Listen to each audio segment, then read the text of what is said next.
નમસ્તે, જય Mamadev. Tanna educational campus ગોંડલથી હું રેખા ધોરણ 10 હિન્દી વિષય શિક્ષિકા આપનું હાર્દિક સ્વાગત કરું છું.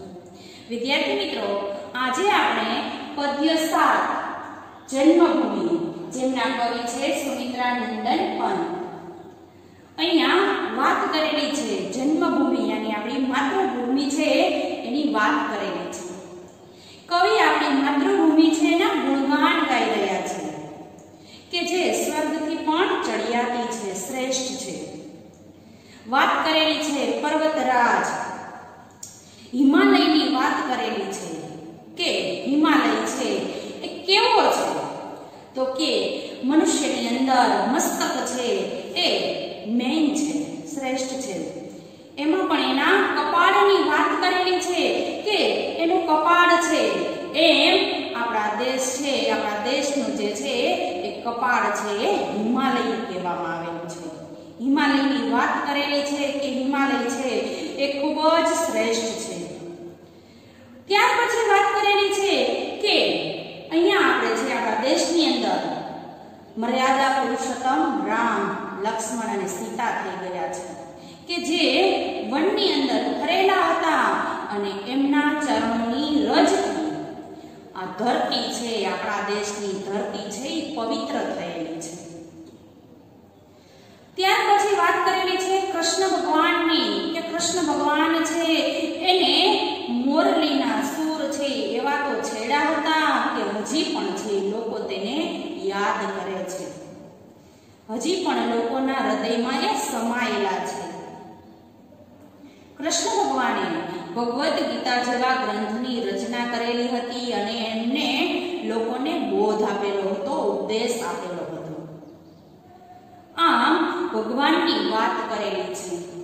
ત્યાર પછી વાત કરેલી છે કે આપણા દેશની ધરતી પર પવિત્ર નદીઓ છે એ વહે છે. આપણા દેશની ધરતી છે એ આમ તો ફળદ્રુપ છે, સરસ મજાની ફળદ્રુપ છે અને સોનેરી ધરતી કહેવામાં આવેલી છે કે ત્યાં જે વાવો તે છે એ ઉગે છે, સમૃદ્ધ છે. આપણા દેશની અંદર નદીઓ, પવિત્ર નદી ગંગા, યમુના જેવી નદીઓ, પવિત્ર નદીઓ છે એ વહે છે અને એ હરેક લોકોના હૃદયમાં સમાયેલી છે. ત્યાર પછી કીધેલું છે કે આપણા દેશની જે નારીઓ જે છે, સતી નારીઓ જે છે, જેના સતથી આજે પણ છે દુનિયા ટકી રહી છે, એના સતને આજે પણ લોકો યાદ કરે છે, જેવી કે સતી સાવિત્રી, માતા સીતા, રાધા, અહલ્યા, જેમના સતથી આજે પણ દુનિયા છે એ ટકી રહેલી છે, જેમને આજે પણ યાદ કરે છે. અહલ્યા છે તે એક જીતી જાગતી છે, એના પતિના શ્રાપથી પોતે છે પથ્થર શિલા બની જાય છે અને વર્ષો પછી ભગવાન રામ આવે છે અને એમના સ્પર્શથી, એમના પગના સ્પર્શથી પોતે છે એ મુક્તિ પામે છે. તો આપણા દેશની જે નારી રત્ન છે એની વાત કરેલી છે. છેલ્લે પછી એવું પણ કીધેલું છે કે આજની પરિસ્થિતિ કેવી છે, તો કે આજની પરિસ્થિતિ એવી છે કે માણસો છે એ યુદ્ધથી, હરેકના મનમાં યુદ્ધનો ખોફ છે. માણસ છે એકાબીજાને મારવા માટે તત્પર છે, તૈયાર છે, પરંતુ એમાંથી આપણો દેશ છે ત્યાં યુદ્ધથી કઈ રીતના બચવું એનો સુઝાવ આપી રહ્યો છે કે યુદ્ધ છે યોગ્ય છે નહીં, માણસને હણી નાખે છે. યુદ્ધ યોગ્ય નથી, તો આ યુદ્ધથી કઈ રીતના બચવું એ વિશ્વભરની અંદર આપણા દેશના લોકો છે એ એક થઈને રહેવાની વાત કરે છે. આપણા દેશના મહાન નેતાઓ જે છે એમને ઘણા બધા પ્રયત્ન કર્યા છે, જેવા કે ગૌતમ બુદ્ધ, મહાવીર બુદ્ધ, ત્યાર પછી મહાત્મા ગાંધી, કે જેમને આ યુદ્ધ કઈ રીતના અટકી શકે એમની વાત કરેલી છે. આપણો દેશ એમાં માને છે કે વસુદેવ કુટુંબકમ, એક થઈને રહો. આપણો દેશ છે એક પરિવાર છે અને એક થઈને રહેવામાં માને છે, એક હરેકના ચહેરા ઉપર ચમક રહેલી છે. આમ આપણા દેશની ધરતી છે એ સ્વર્ગથી પણ ચડિયાતી છે, પવિત્ર છે. વિદ્યાર્થી મિત્રો, વાંચીને જોઈએ. जननी जन्मभूमि प्रिय अपनी जो स्वर्गादपि चिर वर्षीय છે. અહીંયા વાત કરેલી છે કે જનની જન્મભૂમિ છે એ સ્વર્ગથી પણ ચડિયાતી છે. ગરીયસી એટલે શ્રેષ્ઠ છે.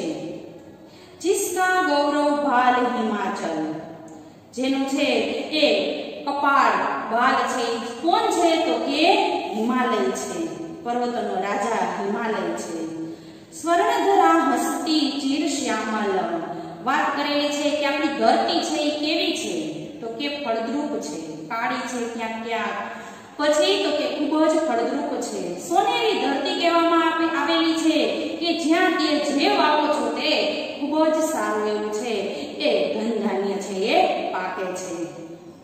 ज्योति गति गंगा यमुना जल व जन जन के हृदय में बसी, વાત કરેલી છે આપણા દેશની અંદર ગંગા અને યમુના પવિત્ર નદીઓ છે એ વહે છે અને એ ગંગા અને યમુનાના પાણી જે છે, જળ જે છે એ આપણા દેશની ધરતી સાથે વણાઈ ગયેલા છે અને હરેકના હૃદયમાં, હરેક લોકોના હૃદયની અંદર આ નદીઓ છે એ સમાયેલી છે.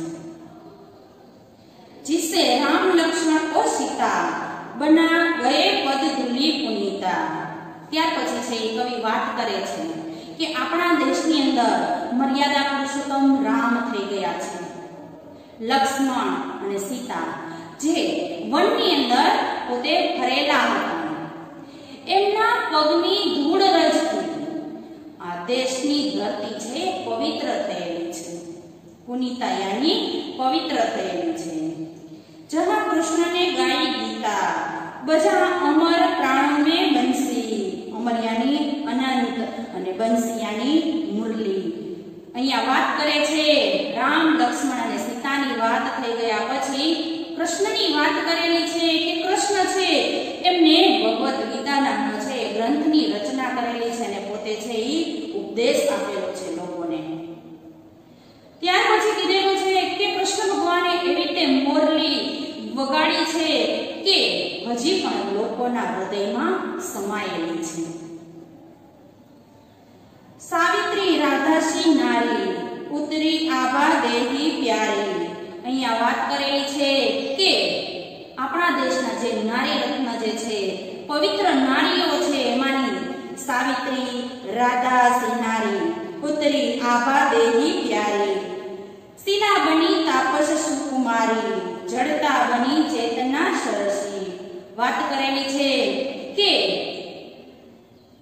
શિલા બની ગઈ યાની કે અહલ્યાની વાત કરેલી છે કે પોતાના પતિના શાપના લીધે પોતે છે એ પથ્થર બની જાય છે, જીવતી જાગતી છે એ પોતે છે એ પથ્થર બની અને ત્યાં રહે છે. વર્ષો પછી છે રામ આવે છે અને એમનો ઉદ્ધાર કરે છે.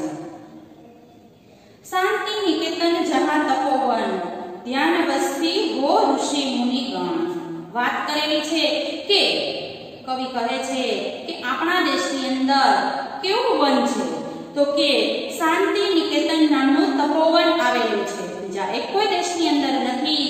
આપણા દેશની અંદર શાંતિ નિકેતન નામનું તપોવન આવેલું છે કે જ્યાં છે એ ઋષિ મુનિઓ છે એ પોતે શું કરે છે તો કે પોતે તપ કરે છે. चिद नभ में करते थे विचरण जहां सत्य की किरण बरसे, વાત કરે છે કે પોતે ધ્યાનની અવસ્થામાં વર્ષો સુધી ત્યાં તપ કરે છે અને એમના સત્યના કારણે જ દુનિયા છે એ ટકી રહેલી છે. આપણા દેશના જેવા ઋષિમુનિઓ થઈ ગયા છે એવા બીજે ક્યાંય ઋષિમુનિઓ છે નહીં. પોતે પોતાના ધ્યાન અવસ્થામાં નભમાં, નભ મંડળની અંદર પોતે છે એ ફરી રહેલા છે અને એમના સત્યના કારણે આજે છે તે ચારે બાજુ પ્રકાશ છે ફેલાયેલો છે.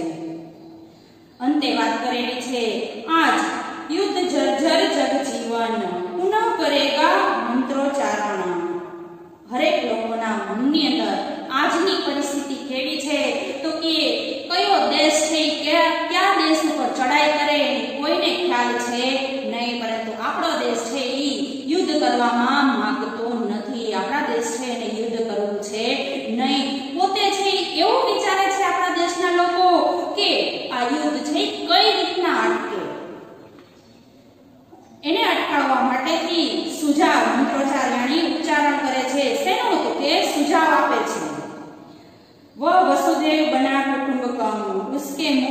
જ્યોતિ નવલશો.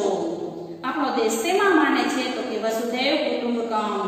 આખું વિશ્વ છે એક પરિવાર છે એમાં માને છે અને એની જ ચમક છે આપણા બધાના મુખ ઉપર ચમકી રહી છે. જનની જન્મભૂમિ પ્રિય અપની જો સ્વર્ગ દપી ચિર ગલસી હસી. પોતે અહીંયા વાત કરેલી છે કવિ છે કે છે કે આપણા દેશની જે ધરતી જે છે આપણી જે જન્મભૂમિ જે છે એ સ્વર્ગથી પણ ચડિયાતી છે, એ ખૂબ જ પ્રિય છે, વહાલી છે. વિદ્યાર્થી મિત્રો અહીંયા છે એ કવિએ આપણા દેશની જે જનની જન્મભૂમિ યાની કે આપણી માતૃભૂમિ છે એના ગુણગાન ગાયેલા છે કે સ્વર્ગથી પણ ચડિયાતી છે, એની તોલે કોઈ આવી શકે નહીં. આમ પણ કહેવાય છે કે માતા અને જનની અને જન્મભૂમિની તોલે બીજું કોઈ છે એનું સ્થાન છે એ લઈ શકતું નથી. અહીંયા આપણું કાવ્ય છે એ પૂર્ણ